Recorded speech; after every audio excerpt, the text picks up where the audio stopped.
सभी को मेरा सादर प्रणाम। मेरा नाम है प्रियंका और मैं पढ़ा रही हूँ आपको लाइफ साइंसेस। स्वागत करती हूँ आप सभी का हमारे यूट्यूब चैनल गुरु मंत्रा शिक्षा का ग्रंथ में।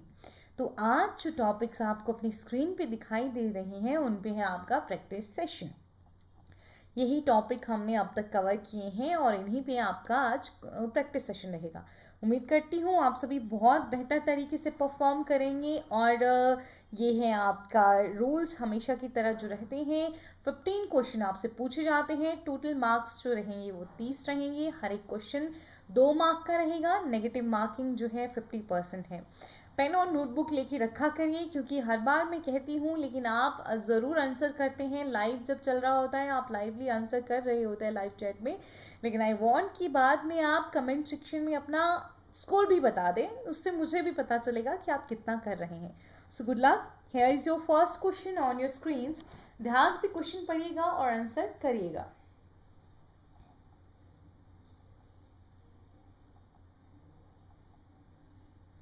आपका टाइमर स्टार्ट हो चुका है।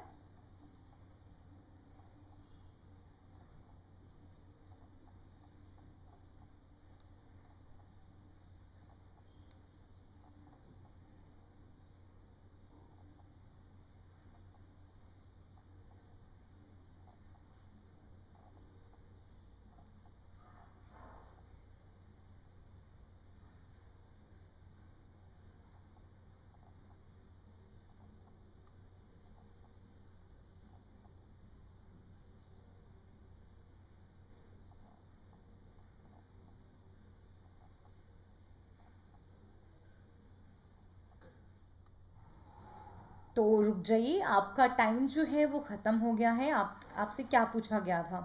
अगर कोई मेथड है which are based methods are based if methods are based on cellular processes that led to inactivation of gene expression by affecting the RNA, then it is called as। देखिए, अगर कोई methods हैं जो based होते हैं आपके cell में जो प्रोसेसेस चल रहे हैं उन पे, और उनकी वजह से क्या होगा कि जीन एक्सप्रेशन इनएक्टिवेट होगी क्योंकि वो प्रोसेसेस जो हैं वो क्या करेंगे, आरएनए को अफेक्ट करेंगे। तो इस तरह के इस प्रोसेसेस को, उन मेथड्स को हम क्या कहेंगे? इस तरह का जो इनहिबिशन रहेगा, इनएक्टिवेशन रहेगा जीन एक्सप्रेशन का, वो उसको हम क्या कहेंगे? Transcriptional, pre transcriptional, post transcriptional और ट्रांसलेशनल। तो देखिए, आप जानते हैं आपके सेल में कुछ प्रोसेसेस हो रहे होते हैं। वो प्रोसेसेस जो हैं जीन एक्सप्रेशन को इनएक्टिवेट कर देते हैं आरएनए को अफेक्ट करके। आपने अभी अभी पढ़ा भी है, आप मुझे बताने की ज़रूरत नहीं है, ठीक है? तो इसका सही जवाब है सी। ओके, तो नेक्स्ट क्वेश्चन आपका आपकी स्क्रीन पे।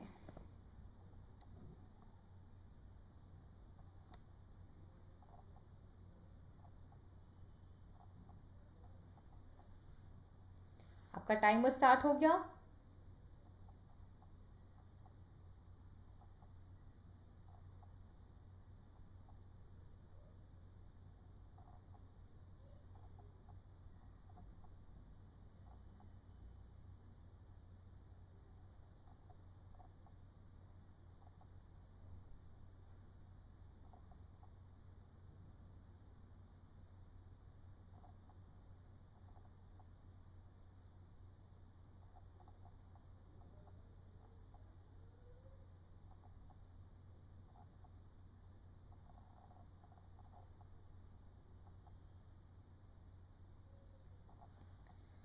ओके स्टॉप, आपका टाइम जो है वो ख़त्म हो गया है। देखिए, introduction into host organism can also be done by using a DNA construct which when transcribed generate an RNA which is। देखिए, आप एक होस्ट ऑर्गेनिज्म में क्या कर सकते हैं, कैसे इंट्रोडक्शन करेंगे आप, ठीक है, डीएनए का, डीएनए कंस्ट्रक्ट का, जिसको जब ट्रांसक्राइब किया जाएगा तो वो एक आरएनए आरएनए जनरेट करेगा जो कि सर्कुलर होगा, लीनियर होगा, डबल स्ट्रैंडेड होगा या सेल्फ कॉम्प्लीमेंट्री होगा। ध्यान से देखिए, आप कोई डीएनए कॉन्स्ट्रक्ट को यूज करके डीएनए कॉन्स्ट्रक्ट डाल रहे हैं जो जब वो ट्रांसक्राइब होगा तो वो कैसा होना चाहिए, लाइक डबल स्टैंडर्ड होगा या सेल्फ कॉम्प्लीमेंट्री होगा आरएनए? फिर आरएनए जो है वो सेल्फ कॉम्प्लीमेंट्री होगा, जिसकी वजह से वो पेयर अप भी हो जाएगा। देखिए ये आपका आंसर है D.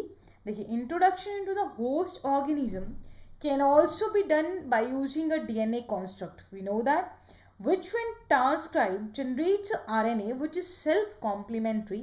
It leads to the formation of double-stranded RNA and is capable of RNAi effect. जानते हैं ना हम कि हम अगर किसी होस्ट में इंट्रोडक्शन करते हैं बाहर से, हम डीएनए कॉन्स्ट्रक्ट डालेंगे, डीएनए कॉन्स्ट्रक्ट डाल के, ठीक है, तो वो डीएनए कॉन्स्ट्रक्ट जब ट्रांसक्राइब करेगा तो वो आरएनए, उससे एक एक आरएनए बनेगा। मैंने बताया था लेक्चर के दौरान भी आपको कि आप किस तरह से जो है वो डबल स्टैंडर्ड आरएनए बना सकते हैं, लेकिन पहले डबल स्टैंडर्ड आरएनए क्या होगा, सेल्फ कॉम्प्लीमेंट्री होगा। तो सेल्फ कॉम्प्लीमेंट्री होगा तब उसको जाके बाद में वो डबल स्टैंडर्ड आरएनए बनेगा। क्लियर? उसके बाद आरएनए इफेक्ट, आरएनए इंटरफेरेंस का जो इफेक्ट होगा वो शो होगा। Fine, next question on your screen.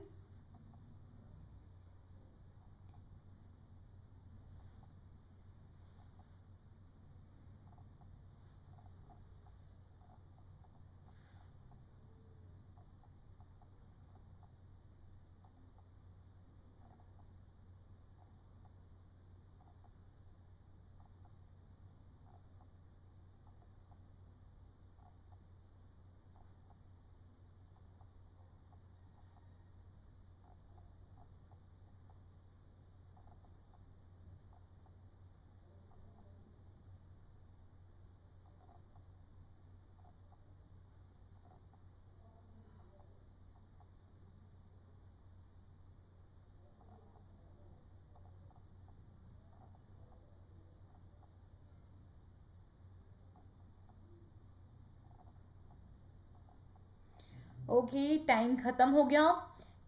ऐसा आरएनए, स्मॉल इंटरफेरेंस आरएनए कैसे प्रोड्यूस होते हैं? ट्रांसक्रिप्शन से, डीएनए डैमेज, आरएनए डैमेज या एंजाइमेटिक एक्शन से?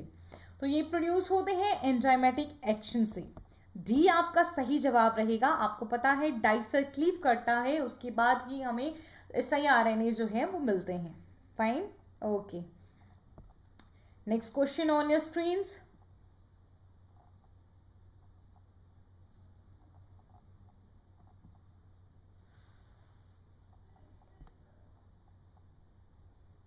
टाइमर स्टार्ट हो चुका है आपका।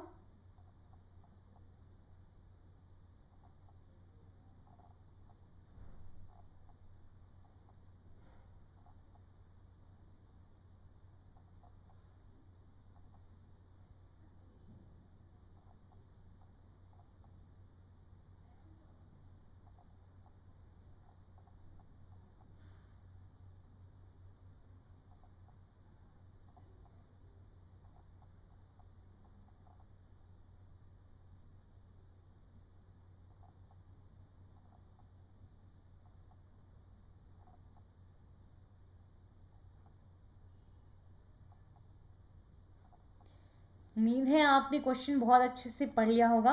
तो इनमें से कौन सा है जो एसआईआरएनए काम नहीं करेगा? तो एसआईआरएनए डेफिनेटली ट्रांसलेशन इनहिबिशन करता है, एमआरएनए डिस्ट्रक्शन करता है, लेकिन बेस टाइमराइजेशन जो है वो स्मॉल इंटरफेरेंस आरएनए का काम नहीं है। तो आपका सही आंसर है सी। एसआईआरएनए जो है जीन साइलेंसिंग काउज करता है 3 पाथवेज से। वो ट्रांसलेशन इनहिबिशन कर सकते हैं, एमआरएनए डिग्रेडेशन कर सकते हैं, और प्रोमोटर का साइलेंसिंग भी कर सकते हैं। लेकिन बेस डाइमराइजेशन जो है वो डीएनए का एक्सपोजर होता है जब यूवी रेस के लिए, तो तब रेप्लिकेशन में एरर की वजह से होता है। याद रखेंगे, बेस डाइमराइजेशन कब होता है? जब डीएनए एक्सपोज होता है यूवी रेस के लिए और एरर होती है रेप्लिकेशन के टाइम पे। ठीक है, next question on your screens.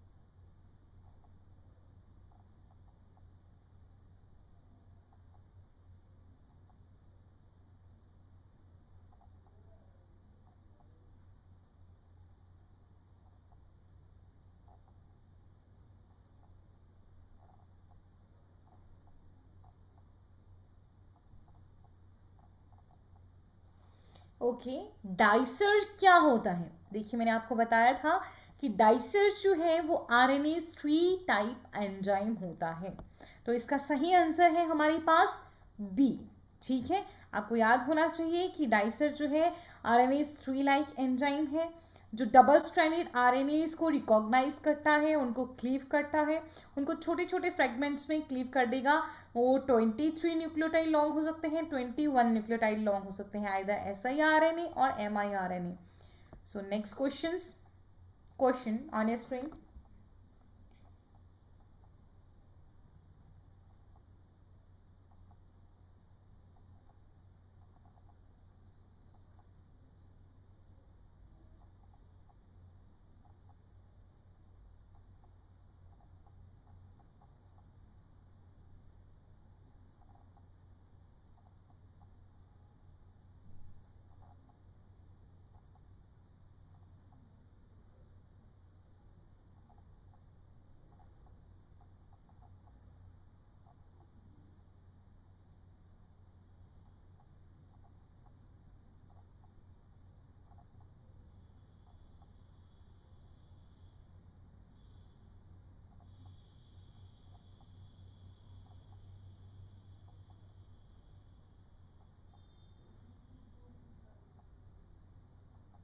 Okay stop.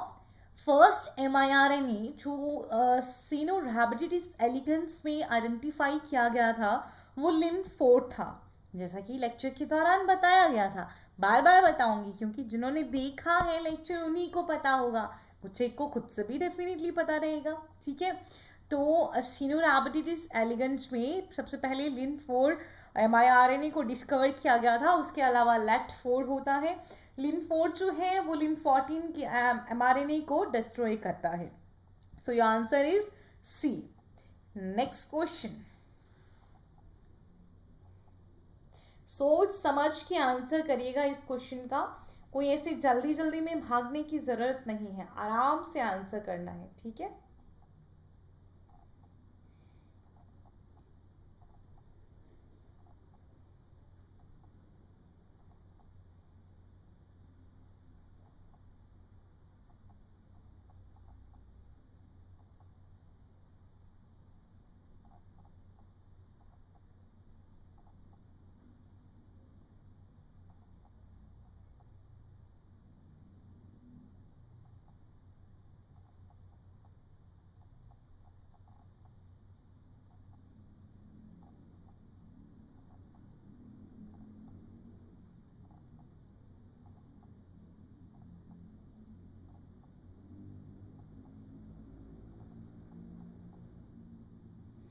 Okay. So inactive mRNA जो है उसमें कितनी क्लीवेज होगी इससे पहले कि वो इनकॉर्पोरेट हो पाए रिस्क कॉम्प्लेक्स में? तो उसमें 2 होगी। आप इसका सही आंसर है सी। आप जानते हैं कि जो प्रोसेस जो होता है एक्टिव आरएनए कॉम्प्लेक्स फॉर्मेशन का, उसकी क्लीवेज होती है, उसमें mRNA का क्लीवेज होता है। पहला क्लीवेज के बाद जो कि बनेगा, पहला क्लीवेज जो होगा, ठीक है, उनकी ट्रांसक्रिप्शन होगी पहले प्राइमरी mRNA में, जो कि फोल्ड होता है एक हेयरपिन जैसे स्ट्रक्चर में, और उसके बाद ड्रोशा और Pasha in case of Drosophila, and Drosha and DGCR8 in case of mammals जो हैं मिलके प्राइमरी mRNA को कन्वर्ट करते हैं प्री mRNA में। ओके, जिसको बाद में एक्सपोर्टिन 5 प्रोटीन जो है न्यूक्लियस में एक्सपोर्ट कर देती है, जहां डाइसर उसको क्लीव करेगा प्री mRNA को इनटू mRNA में। ठीक है, तो पहले प्राइमरी mRNA होता है, प्राइमरी mRNA के बाद प्री mRNA बनता है, प्री mRNA से फिर mRNA बनाया जाता है। तो प्राइमरी से प्री, प्री से mRNA, तो 2 आपको यहाँ पे क्लीवेज देखने को मिलेगा। ठीक है, okay. Next question,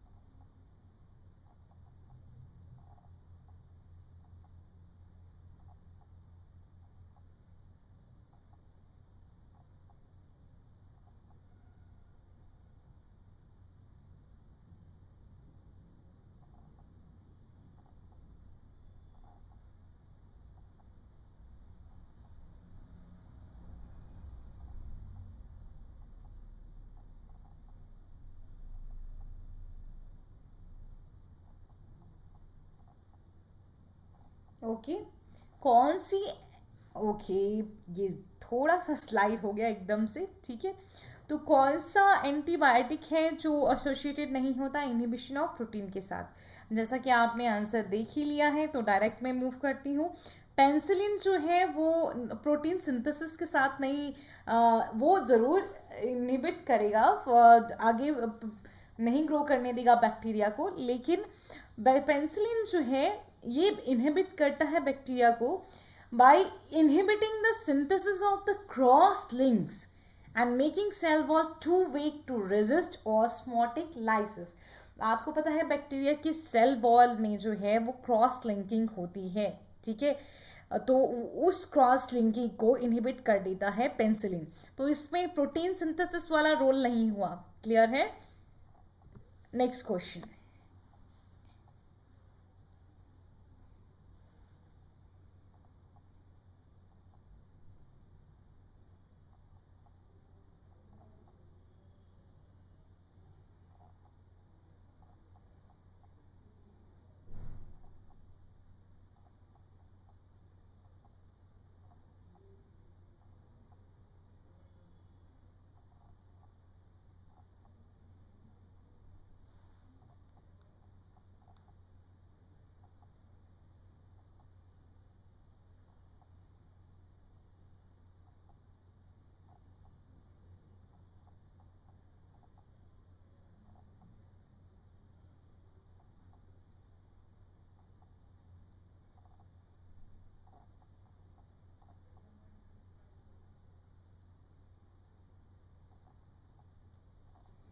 okay, stop. Reduction of NADP कहाँ होता है? नॉन साइक्लिक फोटोफॉस्फोराइलेशन में होता है। सोचना भी नहीं है, अभी पढ़ा है, बिल्कुल फ्रेश पढ़ा है। प्रोडक्शन ऑफ NADP होता है नॉन साइक्लिक फोटोफॉस्फोराइलेशन में, जब इलेक्ट्रॉन्स जो हैं वो फेरोडॉक्सिन से ट्रांसफर किए जाते हैं NADP को, किसके थ्रू? फेरोडॉक्सिन NADP रिडक्टेज के थ्रू। ओके, तो आपका सही आंसर है सी। Next question.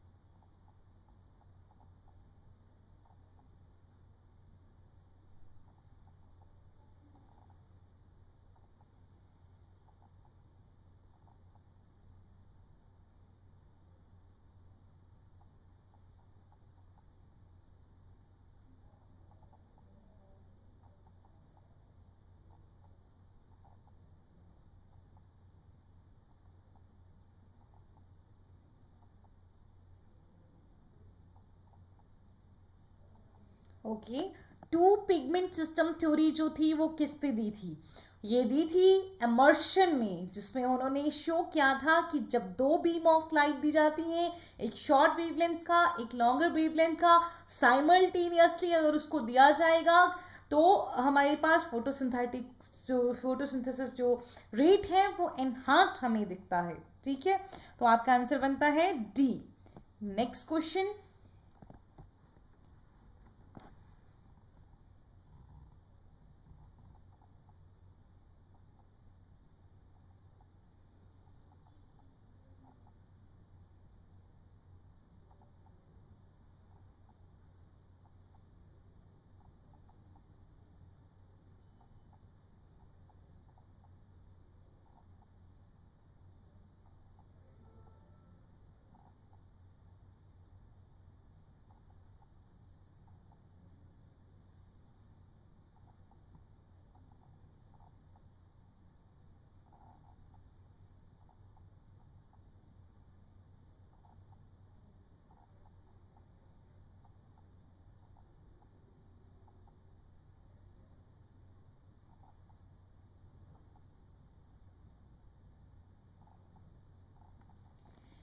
DCMU किसे इनहिबिट करता है?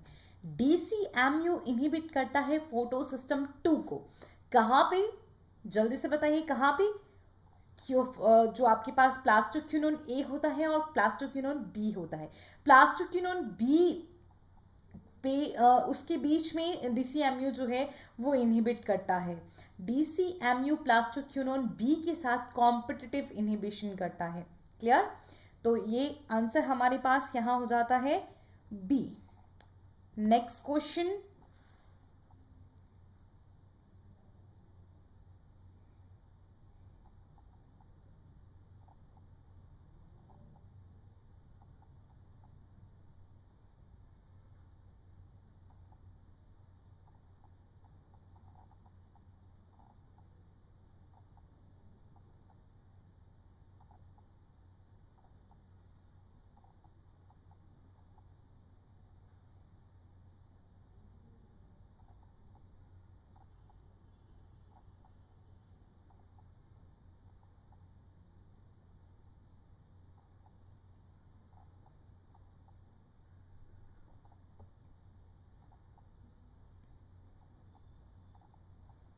Okay. So oxygen evolving complex जो होता है उसमें एक मेटालो एंजाइम का कोर होता है। उस मेटालो एंजाइम के कोर में हमको मैंगनीज, कैल्शियम, क्लोराइड आयन और बाइकार्बोनेट्स आयन देखने को मिलते हैं, जिसमें बाकी तीन का फंक्शन उतना क्लियर नहीं है। इसके अलावा मैंगनीज स्टेबलाइजिंग प्रोटीन्स भी होंगी। तो manganese is and calcium is the right answer. तो यहाँ पे बी हमारा सही आंसर है। तो आई होप आप बहुत अच्छे से कर रहे हो, और ये सारी की सारी चीज़ें जो सारे का सारा जितना भी पढ़ाया जा रहा है ये सब आपने लेक्चर के दौरान पढ़ा है। हालांकि आपने बहुत सारे क्वेश्चंस जो हैं अपने प्रीवियस लेक्चर में ही कंप्लीट किए हैं। अगर आपने पिछला लेक्चर नॉन फॉस्फोराइलेशन का नहीं देखा है तो ज़रूर उसको चेक कर लीजिए, आपको प्लेलिस्ट में मिल जाएगा। Next question,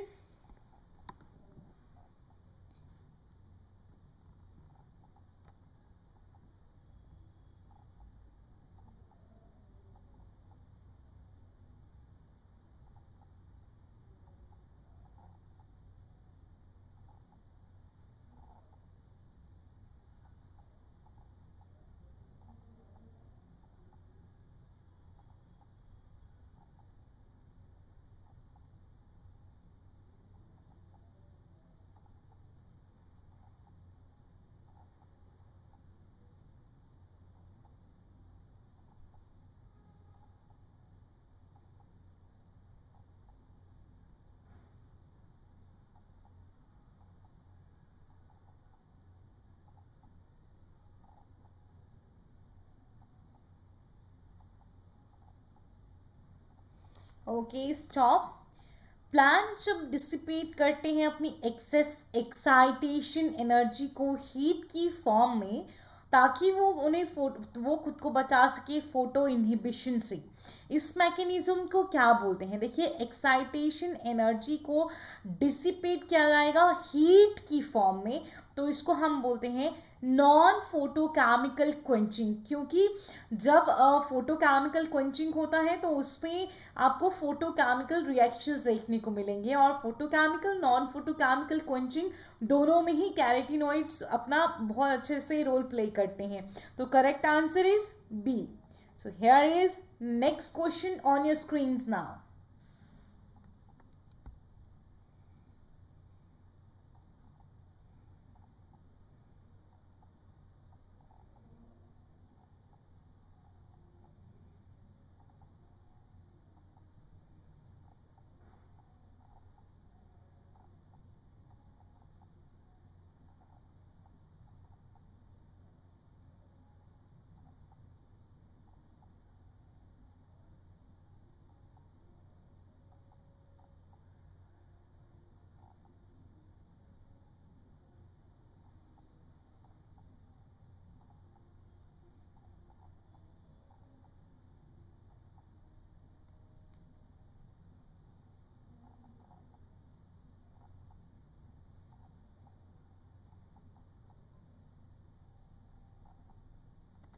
okay stop. Oxygenic photosynthesis में वाटर स्प्लिट होता है ताकि वो क्या कर सके? देखिए, ऑक्सीजन इवॉल्विंग कॉम्प्लेक्स में मैंगनीज आयन होगा जो मेनली इन्वॉल्व रहेगा फोटोलिसिस ऑफ वाटर में, और फोटोलिसिस ऑफ वाटर, 2 मॉलिक्यूल्स जब फोटोलाइज होते हैं तो उसके बाद 4 इलेक्ट्रॉन 4 प्रोटॉन निकलते हैं।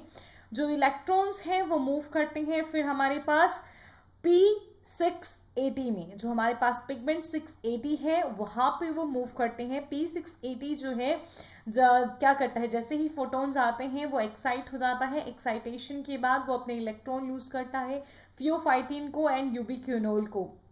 ओके फिर ये खुद क्या हो जाता है, खुद अपना इसके इलेक्ट्रॉन्स काफ़ी लूज हो गए तो अपना इलेक्ट्रॉन इसने मतलब लूज कर दिया, तो ये P680 प्लस स्टेट में चला जाता है। अब इसको वापस से इस P680 से मतलब P680 प्लस से P680 स्टेट में आना है। तो इसके लिए ये मांगता है इलेक्ट्रॉन्स कहाँ से, अब इसमें रोल कौन प्ले करेगा, oxygen evolving complex role play करेगा। मैंगनीज आयन होते हैं जो पहले सही स्टेबल स्टेट में होते हैं S0 स्टेट में, और इलेक्ट्रॉन्स देके वो किस में चले जाते हैं S4 में, अनस्टेबल होता है बहुत ज़्यादा उनका ये स्टेट। तो इसके बाद वो फोटोलिसिस करवाते हैं वाटर की जिससे इलेक्ट्रॉन रिलीज होंगे। मैंगनीज जब ऑक्सीजन इवॉल्विंग कॉम्प्लेक्स के थ्रू जब जाएंगे इलेक्ट्रॉन्स तो पहले वो D1 प्रोटीन में टायरोसिन रेजिड्यू के पास जाते हैं, उसके बाद वो P680 के पास जाते हैं। तो आपका सही आंसर है A। And your last question on your screens.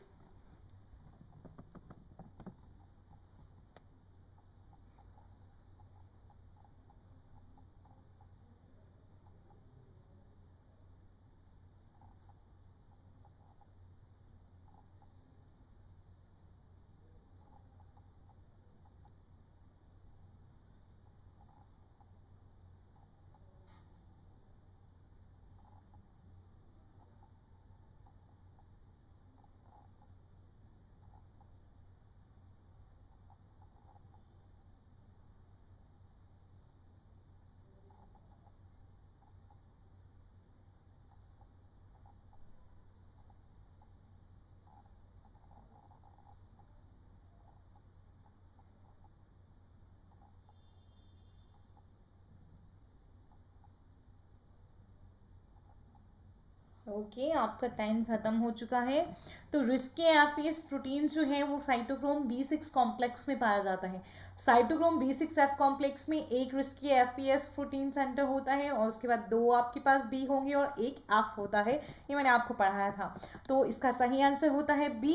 तो यहाँ पे हमारा जो सेशन था वो ख़त्म होता है। अगर आपको नहीं आया है तो आप वीडियोस जो पीछे है ना उनको फॉलो कर सकते हैं, आपको सारे क्वेश्चंस के आंसर इजीली मिल जाएंगे।